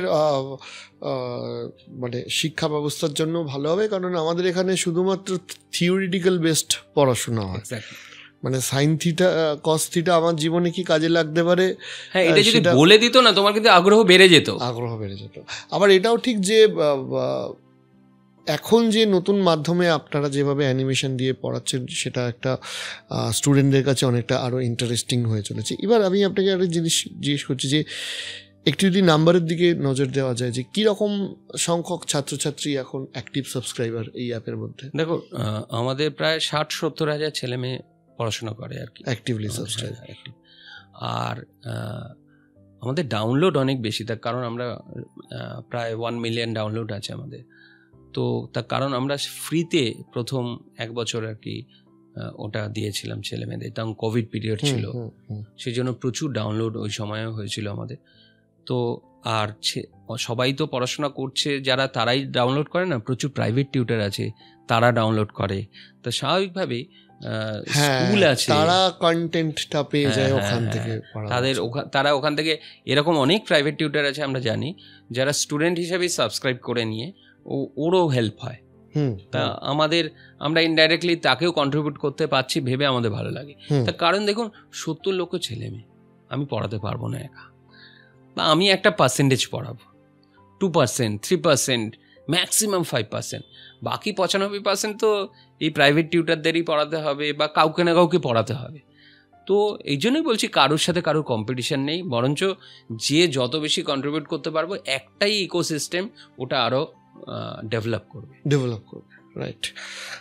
সেকেন্ড হচ্ছে, আর একটা কথা আমার বারবার মনে হয় যে, ধরুন একটা বিজনেস বড় হয়ে যাওয়ার আগে অবধি তো গ্রোথটা ওই হয় না যে প্রতি বছর 2x 3x করে গ্রোথ হচ্ছে। কারণ আমার যদি 10,000 সাবস্ক্রাইবার থাকে, সেখান থেকে 20,000-এ যাওয়া যতটা সহজ, ডাবল করা যতটা সহজ, 60,000-এ গেলে সেখান থেকে 1,20,000-এর জার্নিটা অনেক বড় হয়ে যায়। তা যে কোনো বিজনেসের ক্ষেত্রে একটা সার্টেন টাইমের পর গ্রোথ করার জন্য কি কি দিকগুলো দেখা উচিত? দেখুন, সব বিজনেসে আমি বলতে পারবো না, কারণ আমার অভিজ্ঞতা নেই। আমি অ্যানিমেশন আর এডুকেশন এই দুটো করি। তাই এখানে তুমি যেহেতু সাবস্ক্রাইবারের কথা বললে, আমি এডুকেশন অ্যাঙ্গেলে বলছি যে এডুকেশন এমন একটা বিজনেস, সেটা কোনোদিন পোস্টার লাগানোর কথা ছিল না, সেটা কোনোদিন হোর্ডিং লাগানোর কথা ছিল না, টিভিতে বিজ্ঞাপন দেওয়ার কথা ছিল না, যেগুলো এখন সবাইকে করতে হয়। আমার কোথাও যেন মনে হয় যে আসল মূল জিনিসটার জোর কমে আসছে বলে এগুলো বাড়াতে হচ্ছে।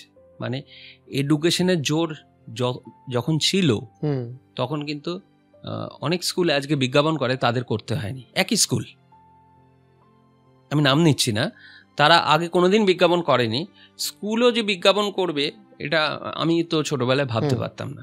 মানে অমুক স্কুলে পড়বো, এটাই অনেকের স্বপ্ন ছিল, তারা যে বিজ্ঞাপন করে। তার কারণ আমার মনে হয়েছে যে বেশি ব্যবসা ভাবতে গিয়ে ওই আসল কন্টেন্টটা জোর কমে যাচ্ছে। তো সেই জন্য টিউটোপিয়ার ফিলোসফি যদি বলেন, ডেফিনেটলি একটা বড় সেলস টিম আছে, সেই সেলস টিমই আস্তে আস্তে নিয়ে গেছে এই জায়গাটায়। আমরা কি করি, প্রতি 50-60 জন স্টুডেন্ট পিছু একজন করে মেন্টার অ্যাসাইন করি, যারা অ্যাডমিশন নেয় টিউটোপিয়ায়। এই মেন্টারদের কাজ হচ্ছে সারা দিন তাদের কল করা, যে অমুক দিনের ক্লাসটা তুমি করনি কেন। আমরা সব দেখতে পাই, ওর কী কী ভিডিও দেখার কথা ছিল, কোন লাইভ ক্লাসটায় কত দেরি করে ঢুকলো, কখন বেরিয়ে গেল, আগে বেরিয়ে গেল কিনা, এক্সামটা দিল কিনা। যেহেতু টেকনোলজি আছে, আমরা পুরো স্বচ্ছ একটা স্টুডেন্টের অ্যাপের বিচরণ পুরো দেখতে পাই। তো সেই জায়গা থেকে মেন্টার ওকে সবসময় ওগুলোকে কারেক্ট করার চেষ্টা করে যে তুমি দেরিতে ক্লাসে ঢুকেছো কেন, বা তুমি ওই পরীক্ষাটা দাওনি কেন। এই করে করে আমরা মেন্টাররা কি করে, ওদের গাইড করে, গাইডেন্স দিয়ে একটা রিলেশনশিপ তৈরি করে গার্জিয়ানের সাথেও। কারণ গার্জিয়ানও এটা পছন্দ করে, কারণ আমরা তো বিক্রি করে দিয়েছি, তারপরে তো আমাদের খবর না রাখলেও হতো। কিন্তু আমি এটা বিশ্বাস করি না এই কারণে, কারণ যে ছেলেটা 7-এ পড়ছে সে আবার 8-এ উঠবে, সে আবার 9-এ উঠবে। তা আমরা যদি খেয়াল রাখি, গার্জিয়ানও ভাববে একটা আমাদের ভালো হাতে আছে। এবার দেখুন, ঠান্ডা মাথায় ভাবুন, আমি কত সেলসম্যান রাখবো? 100, 200, 300, 1000। কিন্তু 60,000 স্টুডেন্ট, 70,000 স্টুডেন্ট যারা পড়ছে, তারা যেদিন আমাদের সম্পর্কে বলা শুরু করবে ভালো হয়েছে, ভালো হয়েছে, আমার পড়ে ভালো রেজাল্ট হয়েছে, তার মানে অতজন সেলসম্যান কিন্তু আমার রয়েছে, লং টার্ম এফেক্ট। তো সেই জন্য আমি আমার সেলসের থেকেও সাপোর্টে বেশি কনসেন্ট্রেট করি, জোর দিই। বা সার্ভিস, যেটা সাপোর্ট বলি আমরা ওই টিমটাকে, যে যারা কন্টিনিউয়াস স্টুডেন্টদের সাপোর্ট করে যাচ্ছে। কারণ এই বয়সী ছেলেমেয়েরা একটু ফাঁকি মারবে, এটা স্বাভাবিক, কিন্তু তাকেও বোঝাতে হবে, করিয়ে নিতে হবে। এই কাজটাও আমরা করি। এতে কি হয়, গার্জিয়ানরা ভীষণভাবে খুশি হয় এবং স্টুডেন্টরাও আলটিমেটলি যখন রেজাল্ট ভালো হয় তখন খুশি হয়, এবং সেখান থেকে রেফারেল আসতে থাকে। সেই রেফারেল যেদিন এই এডুকেশন বিজনেসে কিন্তু এটাই ওয়ে ছিল স্টুডেন্ট আসার, সেটা আমরা ভুলতে বসেছি। তা আমার মনে হয়েছে যে জীবন তো একটা সার্কেল, মানে শুরু করেছিলাম, এবার আমার শেষের দিকে, মানে আমি তো এবার শেষ করব। তো শুরুটা যেভাবে হয়েছিল, মানে কোচিং সেন্টারটা অজানা কারণে বড় হয়ে গেছিল। আমার মনে হয়েছিল কিছুটা ওই স্টুডেন্টরাই স্টুডেন্ট এনেছিল। তা আমি ওই সেই পুরনো ফর্মুলা দিয়ে টিউটোপিয়া বড় করতে চাই, যে আমি এত ভালো সার্ভিস দেবো, আমার যারা সার্ভিস নিচ্ছে তারাই আমার সেলসম্যান। আপনি এই যে টিমের যে রুটিনটা বললেন, আপনি একটু বলুন। এই বড় টিমটা ডেফিনেটলি আপনি তো সবার সাথে, মানে আপনারা যতটা, আপনি এবং আপনার ওয়াইফ ম্যাডাম যিনি যতটা ইনভলভ এমপ্লয়ীদের সাথে, সব ক্ষেত্রে মানে সবার সাথে সম্ভব হয়, সবার পক্ষে সম্ভব হয় না, আমরাও হয়তো অতটা নয়। কিন্তু স্টিল আমি বলছি, আপনার ক্ষেত্রে তো এটা নিশ্চয়ই সম্ভব না যে সবার সাথে প্রতিদিন মিটিং করা। ডেফিনেটলি ডিপার্টমেন্টে যারা হেড আছে তাদের সাথেই আপনি কথা বলেন, কিন্তু স্টিল আপনি এই যে এত বড় টিমটা আছে, এই টিমটা যে মেনটেন করেন, আপনার অফিসের এই রুটিন বা টিমের রুটিনটা কি, এইটা একটু বলুন, কারণ এটা অনেকের শেখার আছে। দেখুন, এটা একটা প্রসেস ফ্লো বানাতে হয়, যে এই কাজটা এইভাবেই হবে। হ্যাঁ, মানে সবাই এসওপি তো থাকেই, হ্যাঁ, কিন্তু সেই এসওপিটা তো আবার সবাই ফলো করতে হবে। ওটাকে আবার টেকনোলজি দিয়ে আপনাকে সেফগার্ড করতে হবে, কারণ যে যার মতো ট্যাম্পার করা শুরু করে দেবে। এক হচ্ছে সবাই মিলে ভাবলে হবে না। তুমি একরকম, সবার ক্রিয়েটিভিটি আছে, তুমি একরকম ভাববে, আমি একরকম ভাববো, তা 1000 জন 1000 রকম ভাববে, তাহলে কোম্পানি চলবে না। তাহলে প্রত্যেকটার প্রসেস ফ্লো বানানো হয়, এবং টেকনোলজি দিয়ে সেগুলোকে আমরা, যেমন একটু আগে বললাম, স্টুডেন্টরা কে কী করছে আমরা মনিটর করতে পারি। তো আজকের ডেটে এটা মনিটর করা কিন্তু খুব কঠিন কাজ না, যে কে কী করছে। এবার তার পাশাপাশি এই যে হেড যারা আছে, তারা রিপোর্টিং বস, তারাও দেখে নেয়। আর দিনের শেষে আপনি যদি পারফরমেন্স ট্র্যাক করতে পারেন, এর থেকে ভালো কিছু হতে পারে না। আপনার রুটিনটা কীরকম থাকে অফিসে এসে? আমি এখন রিসেন্টলি যেটা বেশি নজর দিচ্ছি সেটা হচ্ছে রিপোর্টিং, মানে পারফরমেন্স ট্র্যাক যেগুলো করছি আমি, রিপোর্টগুলো না আগে যারা ইমিডিয়েট বস তাদের উপরে ছেড়ে রাখতাম। রিসেন্টলি আমি কি করছি, প্রত্যেকটা রিপোর্ট দেখে বোঝার চেষ্টা করি যে কোথায় ভুল হচ্ছে, এবং একদম নিচু লেভেল অবধি চলে যাওয়ার চেষ্টা করবি, যে এক্সিকিউটিভ লেভেল অবধি, যে কোথায় অসুবিধা হচ্ছে। আমার মনে হয় ফাঁকি দু রকমের হয়, ইন্টেনশনাল ফাঁকি, আনইনটেনশনাল ফাঁকি। এবং আমার মনে হয় আনইনটেনশনাল ফাঁকি বেশি, মানে ও নিজেও জানে না ও ফাঁকি মারছে। মানে ধরো আমি ফর এক্সাম্পল বলছি, এটা আমাদের সবার সাথে হয়। আমি সকালবেলা যখন গাড়িতে করে যাচ্ছি, আমি ভাবছি যে আজকে অফিসে গিয়ে এটা এটা এটা এটা করব। অফিসে গেলাম, একটা দুটো কাজ করলাম, তারপরে এ চলে এলো, ও চলে এলো, আমার যে কাজগুলো করার কথা ছিল আমি করলাম না। বেসিক্যালি আমি কিন্তু ফাঁকিই মারলাম, কারণ আমার যেটা করার কথা ছিল আমি করিনি, কিন্তু আমি বসেছিলাম না, আনইনটেনশনাল ফাঁকি।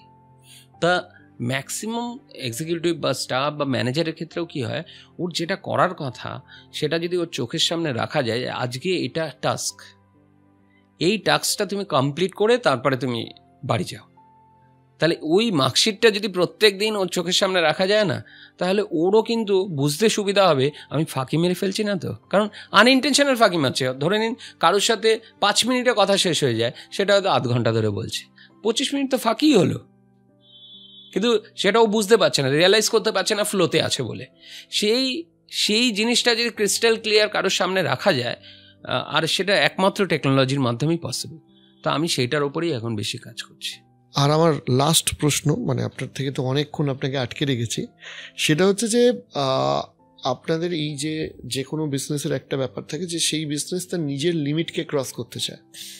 তো এই যে ধরুন স্কুল লাইফের যে পড়াশোনার যে এডুকেশনের যে লিমিট আছে, সেইটাকে ছাড়িয়ে বিয়ন্ডে কি আপনারা কিছু ভাবছেন? দেখুন, আমি না যখন শুরু করেছিলাম টিউটোপিয়া, তখন সবার আগে যেটা ভেবেছিলাম সেটা হচ্ছে আমার ডিফারেন্সিয়েটার কি হবে, মানে সবাই তো পড়াচ্ছে, আমি আমাকে ডিফারেন্সিয়েট করবে কিভাবে। তা তখন আমি স্কুল অ্যান্ড কেরিয়ার গাইড বলে একটা কোর্স লঞ্চ করি। মানে আমার বক্তব্য, আমি দেখেছি যে প্রচুর ভালো ভালো ছেলে পড়াশোনায় স্কলার ছিল, কিন্তু প্র্যাকটিক্যাল লাইফে গিয়ে সেরকম কিছু করে উঠতে পারেনি। আমার মনে হয়েছে ওরা না কেরিয়ারের প্রস্তুতি একটু দেরিতে নিয়েছে। তো এই স্কুল অ্যান্ড কেরিয়ার গাইডে আমরা যেটা করছি সেটা হচ্ছে ক্লাস 7 থেকে আমরা স্কুলের পড়াশোনার পাশাপাশি ক্যারিয়ারের প্রস্তুতিও শুরু করে দিচ্ছি। কীরকম? ধরুন যারা সায়েন্স নিয়ে পড়াশোনা করবে ভাবছে, পরবর্তীকালে হয়তো ডাক্তার বা ইঞ্জিনিয়ার হতে চায়, তাদের ছোটোবেলা থেকে আমরা বলছি ফাউন্ডেশন ফর জেই নিট শুরু করে দাও। মানে জেই নিটের যে লেভেল, সেই লেভেলটাকে কিন্তু একটু আগে থেকেই শুরু করে দেওয়া যেতে পারে। কারণ সাবজেক্ট তো ওই 4টেই, ম্যাথস, ফিজিক্স, কেমিস্ট্রি, বায়োলজি। এটা কি হয়, 7-এর সাথে 9-এর সিলেবাসের মিল আছে, তো 9-এর কিছুটা 7-এ 40% আমরা কভার করে দিই। আবার 9-এর সাথে 11-এর মিল আছে, 9-এ 11-এ কিছুটা কভার করে দিই। 10-এর সাথে 12-এর মিল আছে, 10-এ 12-এর কিছুটা কভার করে দিই। এতে কি হয়, 11-12-এ গিয়ে না ওদের সময় বেঁচে যায় এবং অথই সমুদ্রে পড়ে না। কারণ আপনি নিশ্চয়ই একমত হবেন, 10 আর 11-এর মধ্যে একটা বিস্তর ফারাক। তো সেই ফারাকটা তাদের কিন্তু তারা রিয়েলাইজ করে না, এবং ওই সময়টায় ওরা যেই নিটের জন্য অ্যাডভান্স প্রিপারেশন নিতে পারে। এবার সবাই তো ডাক্তার ইঞ্জিনিয়ার হবে না, বাকিরা তাহলে কি করবে? বাকিদের জন্য আমরা বলছি যে সরকারি চাকরির প্রস্তুতি নিতে, মানে ইউপিএসসি, WBCS হতে পারে, অথবা SSC, ব্যাংকিংয়ের যে পরীক্ষা হয় সেগুলোর প্রিপারেশন ছোটোবেলা থেকেই নেওয়া যেতে পারে। কারণ ওই একই সাবজেক্ট ঘুরিয়ে ফিরিয়ে ম্যাথস, ইংলিশ, রিজনিং বা জেনারেল নলেজের মধ্যেও যেগুলো আছে, মোরালেস ওই বিজ্ঞান আছে, ওই ইতিহাস আছে, সবই এক। এছাড়াও বাংলা মিডিয়ামের ছেলেমেয়েরা একটু পিছিয়ে পড়ে একটা কারণে, আমি আজও ইংরেজিতে ভালো করে কথা বলতে পারি না, এটা আমার একটা আক্ষেপের জায়গা এবং এটা অসুবিধার জায়গা। কারণ আমাকে মিটিং করতে মুম্বাইতে যেতে হয়, আমাকে বিদেশে যেতে হয়, আমার বেশ অসুবিধা হয়। এই অসুবিধা যাতে আগামী দিনে ছেলেমেয়েরা ফেস না করে, তার জন্য আমরা বিশেষ করে বাংলা মিডিয়ামের ছেলেমেয়েদের জন্য স্পোকেন ইংলিশের কোর্স ওই কারিকুলামের মধ্যেই রেখেছি, স্কুল অ্যান্ড কেরিয়ার গাইডে। এখন এমন একটা সময় আসছে যে যাই করুক না কেন, এআই না জানলে কিছুতেই টিকে থাকতে পারবে না। আমরা ওই কোর্সের মধ্যে এআই এর ইন্ট্রোডাক্টরি যে কোর্স, সেইগুলোও ইনক্লুড করছে। অর্থাৎ মানে স্কুল, মানে পার্টিকুলার সো কল্ড স্কুলের সিলেবাসের বাইরেও যেগুলো প্র্যাকটিক্যালি জীবনে দরকার লাগবে এখন থেকে প্রিপেয়ার করলে। কারণ কি বলতো, ওদের না এই যে ব্যাপারটা, এই যে ধরুন ব্যাপারটা, ধরুন এআই কোর্সের ব্যাপারটা বা যেটা বলছেন, সেইটা তো সাধারণ মানে ছাত্রছাত্রীর বাইরেও যে কোনো আমার বয়সীও কেউ যদি চায় তারও তো প্রয়োজন, তো সেটা কি সে করতে পারবে? কিন্তু তার একটা লেভেল আছে। যেমন ধরুন আমরা স্কুল লেভেলে যে এটা করাচ্ছি, এবার 12-এর পর কি আমাদের কাছে কোনো ছেলে মেয়ে পড়াশোনা করতে পারবে? হ্যাঁ, করতে পারবে। আমরা টিউটোপিয়া প্রো বলে একটা ব্র্যান্ড লঞ্চ করছি, তো ওখানে সব ক্যারিয়ার কোর্স হবে। যেমন ধরুন যারা বিটেক নিয়ে পড়াশোনা করছে, তাদের যদি অ্যালাইন্ড কোর্স হচ্ছে ডেটা সায়েন্স, AIML। যারা বিবিএ এমবিএ করছে তাদের জন্য অ্যালাইন্ড কোর্স হচ্ছে ডিজিটাল মার্কেটিং, বিজনেস অ্যানালিটিক্স, এই ধরনের কোর্স। আবার অ্যানিমেশন, গ্রাফিক্স বা ভিএফএক্স এর মতো course, game development, game designing, এই ধরনের কোর্সও থাকছে। তো প্রত্যেকের জন্য যার যেটা পছন্দ, যে যেদিকে যেতে চায় সে অনুযায়ী সার্টিফিকেট কোর্স। তার কারণ কলেজে যে পড়াশোনাটা হয় না আর ইন্ডাস্ট্রির যে রিকোয়ারমেন্ট, তার মধ্যে একটা বিস্তর গ্যাপ থেকে যায়। এই আবার প্রথমেই আমি বলেছিলাম বিজনেস মানে নিড গ্যাপ। তাহলে এই নিড গ্যাপটা পূরণ করতে গেলেও কিন্তু কাউকে না কাউকে এগিয়ে আসতে হবে। সেই জন্য কিন্তু স্কিল ডেভেলপমেন্ট এত কোর্স চলে। তা আমরাও টিউটোপিয়া প্রোতে এই ধরনের কোর্স নিয়ে আসছি এবং আগামী দিনে ইচ্ছা আছে আমরা বিসিএ, এমসিএ, বিবিএ, এমবিএ এই ধরনের কোর্সও কোনো ইউনিভার্সিটির সাথে যৌথ উদ্যোগে করব। দেখা যাক। ডেফিনেটলি আপনাকে অনেক অনেক শুভেচ্ছা রইল। প্রথম শুভেচ্ছা রইল আপনার ফিউচারের জন্য, দ্বিতীয়টা শুভেচ্ছা এবং ধন্যবাদ রইল যে বাঙালির সামনে অন্তত এইরকম বেশ কিছু জনের মধ্যে এরকম একজন ফিগার হয়ে উঠে আসার জন্য, যে একটা জিরো থেকে শুরু করেও একটা ইন্ডাস্ট্রি বা একটা এন্টারপ্রেনিয়রশিপ সত্যি খাড়া করা যায়। কারণ আমরা এন্টারপ্রেনিয়র ভাবলেই ভাবতাম যে সেটা শুধু ব্যাঙ্গালোরে হচ্ছে বা বাইরে বিভিন্ন জায়গায় রয়েছে। আপনারা উদাহরণ যে না, কোনো এক্সকিউজ না দিয়ে নিজের জায়গাতে সেটা করা যায়। অসংখ্য ধন্যবাদ স্যার। অনেক কিছু জানার আছে আপনার থেকে, ব্যক্তিগতভাবেও অনেক কিছু জানার আছে। ভবিষ্যতে নিশ্চয়ই আমার জন্য এবং আমাদের দর্শকদের জন্য সময় দেবেন। তবে আপনার টিউটোপিয়া, আপনার হাইটেক অ্যানিমেশন এবং আপনার ফিউচারের যে অদূর ভবিষ্যতে যে টিউটোপিয়া প্রো লঞ্চ হচ্ছে, তার জন্য শুভেচ্ছা জানাই। আপনাদের যা প্রশ্ন আছে, যারা ইভেন অ্যালুমনি আছে, তারা কমেন্ট করে জানাও কেমন লাগলো স্যারের সাথেই আমাদের গল্প আড্ডাটা। আজকে না চাইতেও সময়ের অভাবে এখানেই শেষ করতে হচ্ছে। অনেক ধন্যবাদ, নমস্কার।